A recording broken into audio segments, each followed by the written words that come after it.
3 வயசு ஆகியும் குழந்தை இன்னும் பேசலை. தெரப்பி ஸ்டார்ட் பண்ணுறதுக்கு ரைட் ஏஜ் என்ன, எப்போ நம்ம தெரப்பி ஸ்டார்ட் பண்ணலாம் அப்படிங்கிறதுக்கான ஆன்சர் பார்க்கலாம். Hello everyone, I'm Renuka, audiologist and speech language pathologist, Lotus Care Rehab, Karur. Lotus Care ரீஹேப்பில் நாங்கள் ஆன்லைன் கன்சல்டேஷன் ப்ரொவைட் பண்ணிகிட்டு இருக்கோம். பேச்சு சம்மந்தமான குறைபாடு உள்ள குழந்தையிலிருந்து பெரியவர்கள் வரைக்கும் நாங்கள் ஆன்லைன் கன்சல்டேஷனில் தெரப்பி ப்ரொவைட் பண்ணிகிட்டு இருக்கோம். பேச்சு குறைபாடு உள்ளவர்கள் ஸ்க்ரீனில் தெரிகிற வாட்ஸ்அப் நம்பருக்கு நீங்கள் கால் பண்ணியோ இல்லை மெசேஜ் பண்ணியோ அப்பாயின்மெண்ட் புக் பண்ணிக்கலாம். 3 வயசு ஆகியுமே குழந்தை பேசலை, அப்போ நம்ம எந்த ஏஜில் தெரப்பி ஸ்டார்ட் பண்ணலாம், எப்போ நம்ம தெரப்பி ஸ்டார்ட் பண்ணுறது நல்லது, எது கரெக்டான ஏஜ் அப்படிங்கிறதுக்கான ஆன்சர் பார்க்கலாம். இந்த சேனலில் நாங்கள் நிறைய ஸ்பீச் ரிலேட்டடான அவேர்னஸ் வீடியோஸ் க்ரியேட் பண்ணி அதை நிறைய பேரண்ட்ஸ் பார்த்தும் எங்களை அப்ரோச் பண்ணி எங்ககிட்ட அசஸ்மெண்ட் அண்ட் ஸ்பீச் தெரப்பி எடுத்துக்கிட்டு இருக்காங்க. நிறைய பேரண்ட்ஸ் நம்மக்கிட்ட தெரப்பி எடுத்துக்கிட்டு அவங்க குழந்தையுடைய ஸ்பீச் ஸ்கில்ஸை இம்ப்ரூவ் பண்ணி நார்மலாக அவங்க லைஃப்பை லீட் பண்ணிகிட்டு இருக்காங்க. I am so happy for them. இன்னும் சில பேரண்ட்ஸ் பார்த்திங்கன்னா அவங்க குழந்தைக்கு ப்ராப்ளம் இருக்குங்கிறது தெரியும், அவங்க இன்னும் பேசலாங்கிறதும் தெரியும். பட் ஆனாலும் 3 வயசில் பேசாமல் இருக்கிறதெல்லாம் ஒன்றும் ப்ராப்ளம் இல்லை, அது எப்படி தெரப்பியில் ஸ்பீச் தெரப்பியில் பேச வைப்பாங்க, 3 வயசுலலாம் டக்குன்னு பேசலைன்னா ஒன்றும் பிரச்சனை இல்லை, ஸ்கூல் போனாவோ இல்லை ஒரு 5 வயசு ஆனாவோ பேச ஆரம்பிச்சிருவாங்க அப்படின்னு இன்ஃப்ளூயன்ஸ் பண்ணுற பேரண்ட்ஸுக்கும் இல்லை ஃபேமிலி மெம்பர்ஸுக்குமான வீடியோ தான் இது. மறக்காமல் எண்டு வரைக்கும் பாருங்கள், ஸ்கிப் பண்ணாமல். 3 வயசு ஆகியுமே பேசாமல் இருக்கிறது நார்மலா அப்நார்மலா அப்படின்னு கேட்டால் டெஃபினெட்லி அப்நார்மல் தான். ஸோ 3 வயசுக்குள்ளே குழந்தை எவ்வளோ பேசணும் அப்படிங்கிறது பார்க்கலாம். So by the age of 1 year 0 to 12 monthஸில் பார்த்திங்கன்னா பெண் குழந்தைகளாக இருந்தால் 9 monthsலேருந்தே ஸ்டார்ட் பண்ணிடுவாங்க. ஆண் குழந்தையாக இருந்தால் 1 or 2 months டிஃப்ரென்ஸில் ஒரு 10 or 12 monthஸில் பை த ஏஜ் ஆஃப் 12 monthsலேயே பார்த்திங்கன்னா 2 குழந்தைங்களுமே அவங்க வேர்டு லெவலில் பேச ஆரம்பிச்சிருவாங்க. அம்மா, அப்பா, தாத்தா, மாமா, இந்த மாதிரி சிங்கிள் வேர்டாக ஒரு 6 to 7 வேர்ட்ஸுக்கு இனிஷியேட் பண்ண ஸ்டார்ட் பண்ணுவாங்க பை த ஏஜ் ஆஃப் 1 yearல். 1.5 yearல் சிங்கிளாக 50 வேர்ட்ஸுக்கு மேலே கற்றுக்க ஆரம்பிப்பாங்க. அவங்க இன்னும் அட்வான்ஸ்டாக இருக்கிற குழந்தைங்க அந்த சிங்கிள் வேர்டு 2 வேர்டாக யூஸ் பண்ணுவாங்க. அம்மா வேணும், அப்பா போகலாம், கார் எங்கே, இந்த மாதிரி சின்னதாக அவங்க ரெகுலராக லைஃப்பில் பார்க்குற சின்ன வேர்ட்ஸை ஜாயிண்ட் பண்ணுறதுக்கு ட்ரை பண்ணுவாங்க. சிங்கிள் ஸ்டெப் கமாண்டை நல்லா புரிஞ்சுப்பாங்க. பை த ஏஜ் ஆஃப் 2 yearsல பார்த்திங்கன்னா அந்த குழந்தை 200 வேர்ட்ஸ் லேர்ன் பண்ணிப்பாங்க. அந்த லேர்ன் பண்ணின 200 வேர்ட்ஸையுமே சேர்த்து அதாவது ஒன் வேர்டாக சேர்த்து ஒரு சிம்பிள் ஃப்ரேஸில் இருந்து இன்னும் அட்வான்ஸ்டாக இருக்க குழந்தைங்க சிம்பிளான சென்டென்ஸ் லெவல் வரைக்குமே கூட போகலாம். ஸோ இப்போ அம்மா வேணும், அம்மா எடுத்து தாங்க, அப்பா எங்கே, அப்பா அங்கே போகலாமா, இந்த மாதிரி 2 yearsலேயே சிம்பிளான ஃப்ரேஸில் இருந்து சிம்பிளான சென்டென்ஸ் வரைக்கும் அவங்க ட்ரை பண்ணுவாங்க. ஸோ இவங்கக்கிட்ட 2 step கமாண்ட் 1 step கமாண்ட் நல்லா ஃபாலோ பண்ணுவாங்க. 2 step கமாண்டை கொஞ்சம் க்ளூ கொடுத்தோம்னா நல்லா புரிஞ்சுப்பாங்க. இதை எடுத்து அங்கே வச்சுட்டு அதை போய் எடுத்துகிட்டு வா, இந்த மாதிரி சின்ன கமாண்ட்ஸ் எல்லாமே நல்லா ஃபாலோ பண்ண ஆரம்பிப்பாங்க. பை த ஏஜ் ஆஃப் 3 yearsல பார்த்திங்கன்னா 300 வேர்ட்ஸ் அவங்களுடைய வெக்காபுலரி லிஸ்ட்டில் மோர் தென் 300 வேர்ட்ஸ் வர ஆரம்பிக்கும். ஸோ அவங்க simple sentence to complex sentence வரைக்கும் இனிஷியேட் எடுக்க ஆரம்பிப்பாங்க. ஒரு கனெக்டடான ஸ்பீச்சுக்கு கனெக்டடான ஸ்பீச், அதாவது ஒரு 3 வார்த்தை 4 வார்த்தைகளை சேர்த்து பேசுகிறது அந்த கெப்பாசிட்டிக்கு வர ஆரம்பிக்கும். சின்ன ஸ்டோரிஸ் எல்லாமே தனக்கு தெரிஞ்சதை சொல்லவும் ட்ரை பண்ணுவாங்க. நீங்கள் சொல்லும் பொழுதும் அதை ப்ராப்பராக அலைன் பண்ணி ரிப்பீட் பண்ணுறதும் இருக்கும். அண்ட் இந்த 3 வயசு முன்னாடி வரைக்கும் பார்த்திங்கன்னா நிறைய பேசுவாங்க.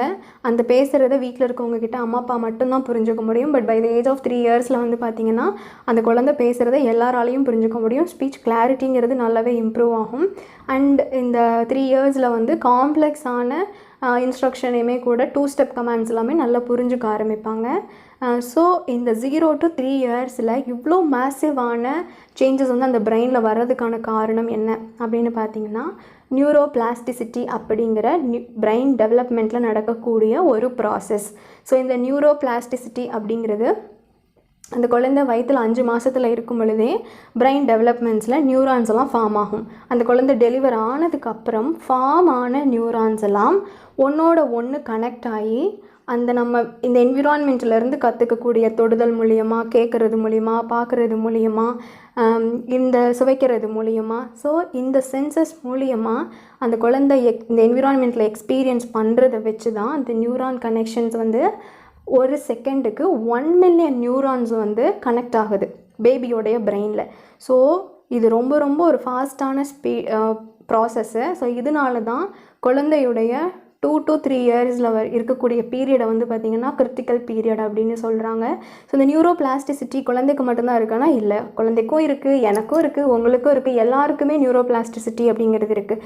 பட் நான் அடல்ட்டை நம்மளை கம்பேர் பண்ணும் பொழுது பிறந்த குழந்தைக்கு, அதாவது அந்த 2 to 3 இயர் அந்த கிரிட்டிக்கல் பீரியடில் இருக்கிற குழந்தையுடைய பிரெயின் பிளாஸ்டிசிட்டியோடைய ஸ்பீடு வந்து பார்த்திங்கன்னா ரொம்ப ரொம்ப அதிகம். ஸோ அதனால தான் இந்த கிரிட்டிக்கல் பீரியடில் 5 விளையாதது 50 விளையாதுன்னு சொல்லுவாங்க. ஸோ அந்த மாதிரி 5 வயசுக்குள்ளே எந்த மாடிஃபிகேஷன் கொடுக்கணுன்னாலும் குழந்தைக்கு நம்ம கொடுத்தோன்னா அதை லைஃப் லாங் அவங்களால வந்துட்டு ஃபாலோ பண்ண முடியும் அப்படின்னு சொல்லுவாங்க. ஸோ அதுக்கான காரணம் இந்த நியூரோபிளாஸ்டிசிட்டி தான். ஸோ இந்த நியூரோபிளாஸ்டிசிட்டி இருக்கிறதுனால என்ன பெனிஃபிட் அப்படின்னு பார்த்தீங்கன்னா, ஸோ அந்த குழந்தை என்விரான்மெண்ட்டிலேருந்து நிறைய விஷயங்களை வந்து கற்றுக்க முடியும். அந்த குழந்தைகிட்ட இப்போ நீங்கள் ஒரு லாங்குவேஜ் இல்லை, நீங்கள் 4 லாங்குவேஜ் சைமல்டேனியஸாக நீங்கள் வந்து ப்ராசஸ் பண்ணினாலும் அந்த குழந்தையால் ஈஸியாக கற்றுக்க முடியும். ஸோ இந்த நியூரோபிளாஸ்டிசிட்டியில் ப்ராப்ளம் வரக்கூடிய குழந்தைக்கு இந்த நார்மலான பிரெயின் டெவலப்மெண்ட் ப்ராசஸில் ஏதாவது தடை வரக்கூடிய குழந்தைக்கு வந்து பார்த்திங்கன்னா கண்டிப்பாக ஸ்பீச் ப்ராப்ளம் வந்து இல்லை காக்னிட்டிவ் ப்ராப்ளம் வர்றதுக்கு நிறையவே சான்ஸ் இருக்குது. ஸோ இந்த மாதிரி ஸ்பீச் ப்ராப்ளம் உள்ள குழந்தைக்கு எப்போ வந்து நம்ம தெரப்பி ஸ்டார்ட் பண்ணலாம் அப்படின்னு கேட்டிங்கன்னா, கரெக்டான ஏஜ்னு பார்த்தீங்கன்னா 18 to 24 மந்த்ஸில் நீங்கள் ஐடென்டிஃபை பண்ணிட்டீங்கன்னா it's well good. Early intervention வந்து ரொம்ப ரொம்ப நல்லது. நீங்கள் அந்த 18 to 20 மந்த்ஸ் வந்து ரைட்டான ஏஜ். நீங்கள் ஏர்லியாக இன்டர்வென்ஷன் கொடுக்குறீங்க அப்படின்னா உங்கள் குழந்தையுடைய ஸ்பீச் எபிலிட்டியை நார்மலாக டெவலப் ஆகிட்டு இருக்கிற குழந்தையுடைய எபிலிட்டிக்கு ஈக்குவலாக நீங்கள் வந்து எடுத்துகிட்டு வர முடியும். இதுவே வந்து பிகாஸ் ஏன்னா இந்த ஏர்லி இன்டர்வென்ஷன் பண்ணும் பொழுது பிரெயின் பிளாஸ்டிசிட்டி நியூரோபிளாஸ்டிசிட்டி பீரியடில் இருக்கிறதுனால நீங்கள் ஸ்பீச் ஸ்டிமுலேஷன் கொடுக்கும் பொழுது அந்த பிரெயின் பிளாஸ்டிசிட்டியில் ப்ராசஸ் குறைஞ்சாலும் கூட அந்த ஸ்டிமுலேஷனோட ஸ்பீடு வந்து அந்த குழந்தைக்கு வந்து இம்ப்ரூவ்மெண்ட்டை வந்து கொடுக்க ஆரம்பிக்கும். ஸோ ஆட்டோமேட்டிக்காகவே நியூரோபிளாஸ்டிசிட்டியோட ஸ்பீடு அதிகரிக்கும் பொழுது அந்த குழந்தைக்கு பிரெயின் டெவலப்மெண்ட் ஜாஸ்தியாக ஆரம்பிக்கும். அப்படி ஸ்பீச் குறைபாடு இருந்தால் கூட குயிக்காக ரெக்டிஃபை ஆகிறதுக்கு நிறைய சான்ஸ் இருக்குது. இப்போ வந்து நீங்கள் 2 வயசில் பார்க்குறீங்க, அவன் ஏதோ பேசலை, 3 வயசுலையுமே பார்க்குறீங்க அவன் வந்து இன்னும் பேசலை, ஓகே 3 வயசில் பேசலை, 4 வயசில் பேசிடுவான்னு நீங்கள் wait and see approach use பண்ண பார்த்தீங்கன்னா இந்த பிரெயின் பிளாஸ்டிசிட்டியோட ஸ்பீடுங்கிறது அந்த பர் செகண்டுக்கு 1 மில்லியன் கனெக்ஷன்ஸ் இருக்குது இல்லைங்களா, அது குறைய ஆரம்பிக்கும். அப்போ நீங்கள் ஏஜ் போக போக அந்த அந்த ஸ்பீடுங்கிறது குறையிறப்போ நீங்கள் அதிகமான வயசில் போய் நீங்கள் தெரப்பி கொடுக்குறீங்க அப்படின்னா அந்த அவுட்கமோட இது பார்த்திங்கன்னா டியூரேஷன் பார்த்திங்கன்னா ஜாஸ்தியாகும்.